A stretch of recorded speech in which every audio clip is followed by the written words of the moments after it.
Akademisi sekaligus terlapor kasus dugaan tindak pidana penyebaran berita bohong, Rocky Gerung, menjalani pemeriksaan di Bareskrim Polri.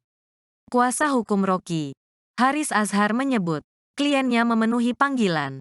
Klarifikasi kali ini merupakan kelanjutan dari proses klarifikasi yang dilakukan penyidik Direktorat Tindak Pidana Umum Bareskrim Polri pada Rabu tanggal 6 September tahun 2023 pekan lalu. Majuan lagi bang, ya tetap bang. Yuk mulai yuk, Pertanyaan. Aku jawab dulu ya, kalian bertanya belakangan. Pemeriksaan hari ini gimana? Pemeriksaan hari ini cukup panjang, ada 70 lebih pertanyaan. Melanjutkan dari pemeriksaan dari yang minggu lalu. Dari minggu lalu sudah ada. Minggu lalu kan memang di break karena ada penyidiknya ada kebutuhan, lalu kita juga ada kebutuhan. Di break minggu lalu dilanjutkan tadi pagi sampai baru selesai kira-kira setengah jam yang lalu. Pak, apakah dalam pemeriksaan kali ini sudah masuk dalam materi pemanggilannya Bang Rocky?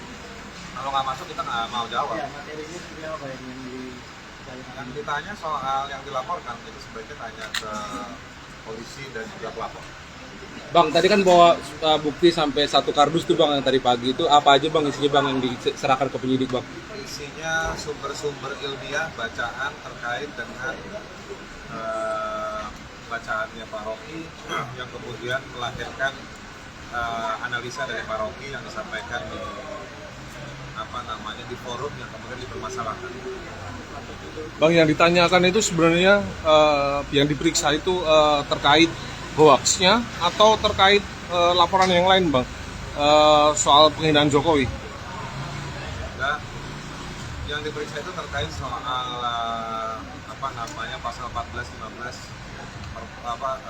peraturan pemerintah nomor 1 tahun 46. Materinya yang mana bang, yang diucapkan oleh Bang Rocky ini? Kita juga bingung, Pak Rocky juga bingung karena Pak Rocky menjelaskan bahwa kalau penggalan-penggalan kalimat itu tidak menggambarkan maksud dari analisanya Pak Rocky.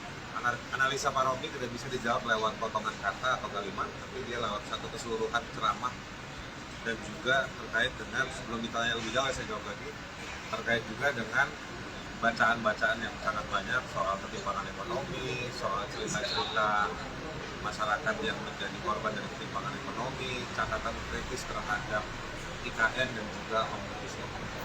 Bang, kita tahu dalam awal kasus ini terkait penghinaan Jokowi, tapi kemudian yang dilaporkan berbeda. Ini kalau menurut abang, Bang Rocky bagaimana? Itu di luar materi pemeriksaan hari ini ya. Dapat nanti aja loh yang lain, ada yang soal pemeriksaan hari ini.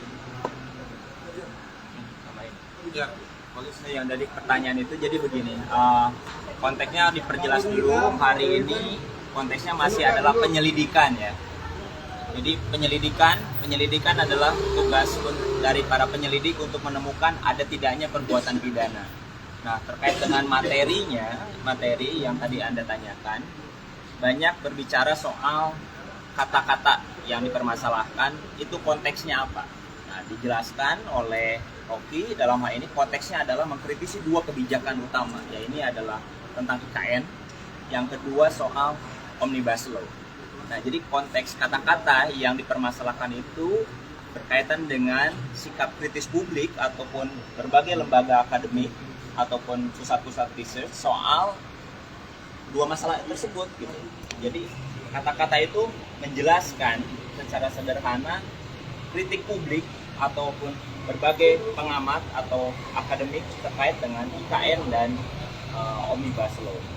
Jadi itu makanya tadi kita banyak membawa dokumen khusus terkait dengan 2 hal tersebut.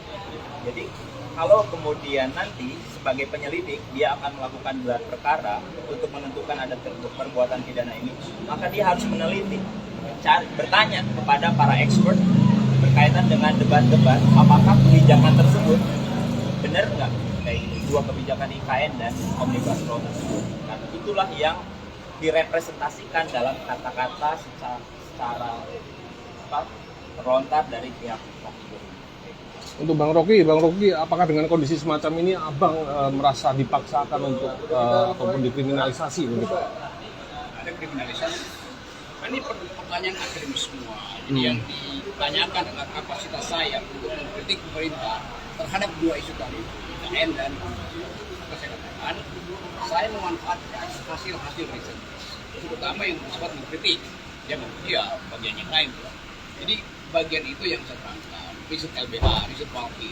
Jadi saya dasarkan argumen saya di dalam peristiwa itu saya memberi dua hal. Pertama, semangat perjuangan buruh. Yang kedua, peralatan konseptual untuk berputar dengan kekuasaan di dalam dua bidang itu, IKN dan Omnibus Law. Itu aja tuh. Oke. Bang, kemarin kan abang sempat dilabrak ya sama ini, salah satu caleg ternyata. Itu gimana kalau menurut abang? Biasa aja lah. Ngapain tuh orang mau melabrak atau orang mau menguji? Banyak juga orang yang lambaikan tangan begini ke saya. Oke, thank you. Ada niat buat laporan nggak bang soal pengadangan itu?